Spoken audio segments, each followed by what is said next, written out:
सो इस वीडियो में हमारे पास एक क्वेश्चन है जो कि है what are preprocessor directives discuss various types of preprocessor in C with example right okay. तो बेसिकली क्वेश्चन क्या कहता है, ये क्वेश्चन बोल रहा है कि प्री प्रोसेसर की हमें बताना है कि कितने टाइप्स के प्री प्रोसेसर डायरेक्टिव्स अवेलेबल होते हैं सी प्रोग्रामिंग लैंग्वेज में, और हर एक प्री प्रोसेसर डायरेक्टिव का हमें एग्जांपल देना है राइट ओके।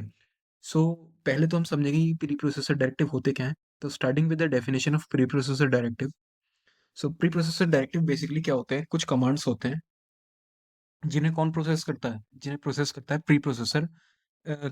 किससे पहले, कोड के एक्चुअल कंपाइलेशन से पहले। एक बार फिर से रिपीट करता हूँ। प्री प्रोसेसर डायरेक्टिव कुछ कमांड्स होते हैं जिन्हें प्री प्रोसेसर प्रोसेस करता है, जिन्हें प्री प्रोसेसर प्रोसेस करता है before the actual compilation of the code right. Code के एक्चुअल कंपाइलेशन से पहले उन्हें क्या करता है, प्री प्रोसेसर प्रोसेस करता है राइट। अच्छा, इनका रोल क्या होता है, प्री प्रोसेसर्स का रोल क्या होता है। सो बेसिकली जो हमारे प्री प्रोसेसर होते हैं वो उनका एक से ज्यादा कई ज्यादा रोल्स होते हैं, दे प्ले मल्टीपल रोल्स। जैसे कि फाइल्स को इंक्लूड करना, डिफाइन करना मैक्रोस को, और क्या करना, कंडीशनल कंपाइलेशन करना राइट। जैसे फिर से एक बार रिपीट करूंगा, फाइल्स को इंक्लूड करना, मैक्रोस को डिफाइन करना और कंडीशनल कंपाइलेशन करना राइट ओके। अच्छा, अब जो प्री प्रोसेसर डायरेक्टिव होते हैं उन्हें डिफाइन किया जाता है किसका यूज करके, हैश सिंबल का यूज करके। किस सिंबल का यूज करके, हैश सिंबल का राइट। अच्छा, अब जहां पे भी कंपाइलर किसे वो करेगा कि जब भी हैश हमारे हैश सिंबल को एनकाउंटर करेगा तो वो ऑटोमेटिकली समझ जाएगा कि ये क्या है, प्री प्रोसेसर डायरेक्टिव है। क्या है, प्री प्रोसेसर डायरेक्टिव है। और कंट्रोल किसके पास चला जाएगा, कंट्रोल चला जाएगा हमारे प्री प्रोसेसर के पास राइट ओके। अच्छा, अब जो प्री प्रोसेसर डायरेक्टिव होते हैं ये एक्चुअली में पार्ट नहीं होते किसका, हमारी सी लैंग्वेज का। क्या नहीं होते, सी लैंग्वेज का पार्ट नहीं होते, लेकिन ये क्या होते हैं, एक एसेंशियल रोल प्ले करते हैं किसमें, कोड मैनेज मैनेज करने में और कोड की मॉड्यूलैरिटी बढ़ाने में। क्या करने में, कोड को मैनेज करने में, मेंटेन करने में और मॉड्यूलैरिटी बढ़ाने में। मॉड्यूलैरिटी इन द सेंस कि कोड को किस में ब्रेक करने में, छोटे छोटे मॉड्यूल्स में। किसमें, छोटे छोटे मॉड्यूल्स में। जिससे क्या होगा, कॉम्प्लेक्स प्रॉब्लम को क्या किया जा सकता है, डिवाइड किया जा सकता है छोटे मॉड्यूल्स में। और फिर वो क्या करता है, आगे चल के इजी करता है हमारे सी कंपाइलर के लिए उन सभी को, उन सभी जो हमने कोड्स को जिन्हें ब्रेक किया है उनको रीड करने में राइट, और प्रोसेस करने में ओके। तो ये तो थी जो हमने बात करी, ये थी डेफिनेशन किसकी, प्री प्रोसेसर डायरेक्टिव्स की प्री प्रोसेसर डायरेक्टिव्स होते क्या है राइट। अब हम देखेंगे कि प्री प्रोसेसर डायरेक्टिव्स कितने टाइप्स के होते हैं हमारी सी प्रोग्रामिंग लैंग्वेज में राइट ओके। तो शुरू करते हैं। तो जो हमारा पहला प्री प्रोसेसर डायरेक्टिव है वो है फाइल इंक्लूजन डायरेक्टिव। कौन सा, फाइल इंक्लूजन डायरेक्टिव ओके।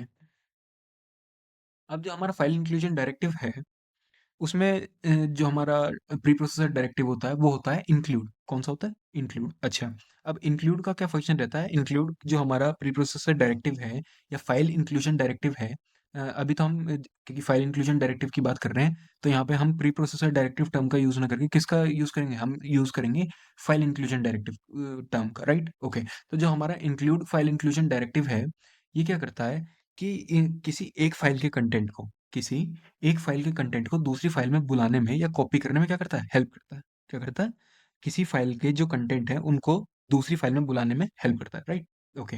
तो जैसे कि हमने एग्जांपल में जितने भी आपने अभी तक सी प्रोग्राम बनाए होंगे तो उसमें सबसे फर्स्ट स्टेप क्या रहता है सी प्रोग्रामिंग में, वो रहता है हमारा include standard, include studio dot H, या अ, थोड़ा और डीप में जाएं तो ये होता है standard input output header file को इंक्लूड करना राइट। अच्छा, अब standard input output header file जो है वो इंक्लूड क्यों की जाती है, वो बेसिकली इसलिए इंक्लूड की जाती है जिससे हमें क्या मिल सके, कंसोल पे आउटपुट मिल सके, हम प्रिंट करवा सकें। जो हमारा प्रिंट एफ फंक्शन है वो कहाँ से आता है, वो आता है इस स्टूडियो डॉट एच फाइल से। किससे, स्टूडियो डॉट एच नाम की हेडर फाइल से राइट ओके।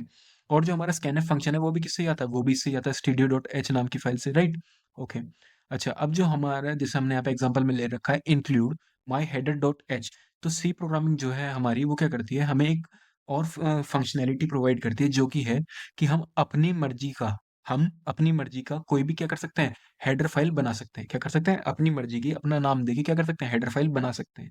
जैसे कि हमने यहाँ पे क्या करा हुआ है, माई हेडर डॉट एच डिफाइन की हुई है। क्या की हुई है, माई हेडर डॉट एच डिफाइन की हुई है। अब ये क्या हो रही होगी कि जहाँ पे भी हम इसे फंक्शन में यूज कर रहे होंगे तो वो हेडर नाम की जो हमने फाइल बनाई होगी उसका सारा कंटेंट क्या हो रहा होगा, उस फाइल में आ रहा होगा जहाँ पे ये इंक्लूड की गई है। जहाँ पे my header dot my header dot h include की गई है उसका वहाँ पे क्या आ रहा होगा, जो भी हेडर डॉट एच का जो कंटेंट है वो सब उठ के इस फाइल में आ रहा होगा, राइट? तो ये तो थी बात हमारी किसकी, फाइल इंक्लूजन डायरेक्टिव की, राइट? अच्छा, अब जो हमारा सेकंड टाइप होता है प्री प्रोसेसर डायरेक्टिव्स का, वो होता है मैक्रो डेफिनेशंस डायरेक्टिव। कौन से? Macro definition directive. तो जैसा कि नेम सजेस्ट कर रहा है कि जो ये हमारे मैक्रो डेफिनेशन डायरेक्टिव होते हैं, ये प्री प्रोसेसर डायरेक्टिव की वो ब्रांच है जो क्या करती है, मैक्रोस को डिफाइन करने में हेल्प करती है। क्या करती है? मैक्रोस को डिफाइन करने में हेल्प, राइट? अच्छा, अब ये पूरा जो प्रोसेस है ये किसकी हेल्प से होता है? ये होता है हमारे डिफाइन नाम के प्री प्रोसेसर डायरेक्टिव की हेल्प से। किससे? डिफाइन नाम के प्री प्रोसेसर डायरेक्टिव की हेल्प से। अच्छा, अब हम क्या करते हैं, जब भी हमें कोई मैक्रो डिफाइन करना होता है तो हम किस कीवर्ड का यूज करेंगे? हैश डिफाइन का, और आगे लिख देंगे जो भी हमें मैक्रो डिफाइन करना है उसका नेम, जो भी हमें मैक्रो डिफाइन करना है उसका नेम, राइट? ओके, अब जैसे हमारे पास यहाँ पे क्या है, हमने यहाँ पे ले रखा है, डिफाइन किया हमने यहाँ पे पाई। क्या डिफाइन किया यहाँ पे? पाई। और पाई की वैल्यू के हमने आगे ले रखी है 3.14। पाई के आगे हमने क्या करा है यहाँ पे? 3.14, राइट? ओके, ऐसे ही एक और एग्जांपल देखें तो हमने यहाँ क्या क्या किया, डिफाइन किया हमने क्या, एक स्क्वायर नाम का मैक्रो हमने डिफाइन किया। क्या किया? स्क्वायर नाम का मैक्रो डिफाइन किया जिसमें आर्गुमेंट के पास करी हुई है एक्स, और आगे देखें तो आगे क्या लिखा हुआ है? X multiply x. तो बेसिकली होगा क्या कि जो ये डिफाइन मैक्रो डेफिनेशन डायरेक्टिव है ये क्या कर देगा, ये एक्चुअली में इनकी स्टैटिक वैल्यू क्रिएट कर देगा। क्या कर देगा? स्टैटिक वैल्यू क्रिएट कर देगा। किसकी? पहले तो ये पाई जो हमने डिफाइन किया हुआ है ऊपर इसकी, और जो ये हमने स्क्वायर डिफाइन किया हुआ है एक्स मल्टीप्लाई एक्स इसकी। तो बेसिकली होगा क्या कि प्रोग्राम में जहां पे भी आप क्या करेंगे, पाई को कॉल करेंगे, क्या करेंगे? पाई को कॉल करेंगे, पाई मैक्रो को कॉल करेंगे, तो वहां पे क्या होगा, ऑटोमेटिकली जहां पे भी पाई होगा वहां पे ये 3.14 वैल्यू उठ के चली जाएगी। क्या होगी? 3.14 वैल्यू उठ के चली जाएगी, राइट? ऐसे ही जहां पे भी कहीं पे भी आप अगर अपने प्रोग्राम में स्क्वायर फंक्शन को कॉल करेंगे, स्क्वायर एक्स को कॉल करेंगे, तो वहां पे क्या होगा, ऑटोमेटिकली एक्स मल्टीप्लाई एक्स उठ के चला जाएगा, राइट? तो ये था हमारा मैक्रो डेफिनेशन डायरेक्टिव। अब जो हमारा थर्ड है वो है कंडीशनल कंपाइलेशन डायरेक्टिव। कौन सा है? Conditional compilation directive, right? Okay, तो हमारा जो कंडीशनल कंपाइलेशन डायरेक्टिव होते हैं वो कुछ इस तरीके से होते हैं। कितने टाइप के? 6 टाइप के। जैसे पहला है इफ डेफ, सेकंड है इफ एंड डेफ, थर्ड है if, fourth else, fifth is elif, and last one is and if. Last one is and if, right? अच्छा, अब ये क्या करते हैं, ये जो कंडीशनल कंपाइलेशन डायरेक्टिव होते हैं इनका जो मेन फंक्शन है, जो मेन रोल है वो क्या है? इंक्लूड और एक्सक्लूड करना कुछ कोड के पार्ट को, इंक्लूड और एक्सक्लूड करना किसको? कुछ कोड के पास पार्ट्स को, based on the conditions, based on the conditions. अच्छा, जो कंडीशनल कंपाइलेशन डायरेक्टिव होते हैं सिमिलर होते हैं किसकी तरह, जो हम हमारे कंडीशनल लूप्स यूज करते हैं, if else ladder, while, do while, right? उसकी तरह ही होते हैं। अच्छा, एग्जांपल की हेल्प से अगर इसे समझे तो हमने क्या करा, हमने यहाँ पे एक मैक्रो डिफाइन करा है, किस नाम से? डीबग नाम से। किस नाम से? डीबग नाम से। अच्छा, हाँ, वहीं हमने आगे देखें तो हमने क्या करा, इफ डेफ डीबग। तो ये इफ डेफ क्या क्या करेगा, ये कंडीशनल कंपाइलेशन डायरेक्टिव ये चेक करेगा कि अगर डीबग डिफाइन है, अगर डीबग डिफाइन है तो क्या कर दे, प्रिंट कर दे क्या, डीबग मोड इज इनेबल्ड। क्या प्रिंट कर दे? Debug mode is enabled. अगर, और एल्स क्या करेगा, जो एल्स कंडीशनल कंपाइलेशन डायरेक्टिव है आगे ही, ये क्या करेगा कि अगर डीबग डिफाइन नहीं होगा, अगर डीबग डिफाइन नहीं होगा तो क्या प्रिंट कर देगा, डीबग मोड इज डिसेबल्ड। क्या कर देगा? Debug mode is disabled. और हमने क्या करा, एंड इफ, जो हमने ऊपर इफ डेफ डिफाइन किया था उसको क्या कर देगा, एंड कर देगा, राइट? तो ये था हमारा conditional compilation directive. Okay, so moving forward, अब है हमारा अनडिफाइनिंग मैक्रोस। कौन सा कंडीशन, अब हमारा फोर्थ टाइप का प्री प्रोसेसर डायरेक्टिव जो है अनडिफाइनिंग मैक्रोस। अच्छा, इसका क्या रोल रहता है?